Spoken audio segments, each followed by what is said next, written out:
Indonesia saat ini kena yang dinamakan middle income trap country, yaitu istilah di mana kelas menengah tidak bisa naik ke kelas atas. Jadi negara Indonesia yang berada di kelas menengah ini tidak bisa naik. Sekali lagi harus digarisbawahi, tidak bisa naik di kelas atas atau tidak boleh. Negara yang terjebak di dalam middle income trap adalah negara yang GDP per kapitanya adalah antara $3.500 sampai $5.000 per kapitanya seperti Indonesia. Banyak negara yang terjebak di kelas menengah itu selama puluhan tahun. Misalnya Brazil itu lebih dari 30 tahun baru keluar dari istilah negara dengan middle class income-nya. Argentina juga sama, puluhan tahun juga baru bisa keluar. Ini yang terkadang membuat kita berpikir, seandainya saja ya kita ini adalah kepala negara Amerika atau kepala negara Cina, di mana keduanya saat ini memainkan perdagangan internasional lebih dari 30%, maaf, lebih dari 70%. Maka negara pasar harus dibuat GDP-nya tidak di bawah dan tidak di atas, di trap. Mengapa? Karena kalau negara-negara pasar tadi income-nya naik, maka negara tersebut harus menjadi negara produsen. Dan ini malah menjadi kompetitor negara besar.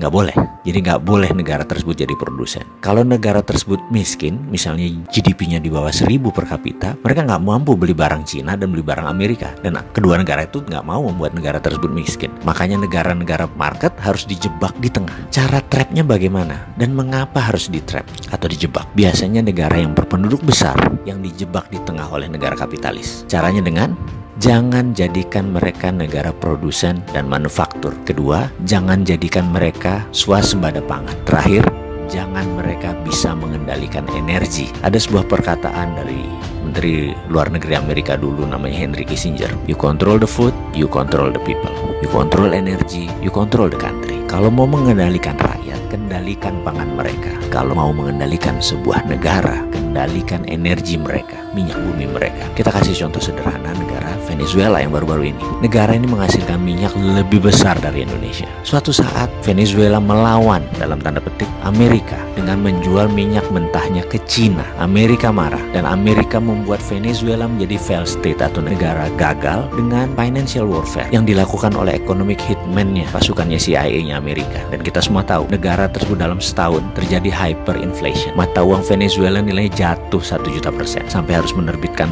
cryptocurrency sebagai ganti mata uang negara mereka. Sebagai catatan, Amerika sangat memperhatikan homeland security-nya. Jadi mulai dari ujung benua Amerika Utara sampai ujung selatan Chile, Argentina harus di bawah kendali Amerika. Jadi ya hal-hal negara seperti Venezuela ini disikat pasti. Oke, kita kembali ke topik. Bagaimana supaya kita keluar dari jebakan middle income country tadi? Kalau saya boleh memberikan saran, bagaimana kalau kita pakai apa yang Taiwan pakai, apa yang Cina pakai, apa yang Singapura pakai, apa yang Jepang pakai waktu di trap dulu, yaitu dengan TINA. Pasti paham kan, wahai pengelola negara, paham TINA.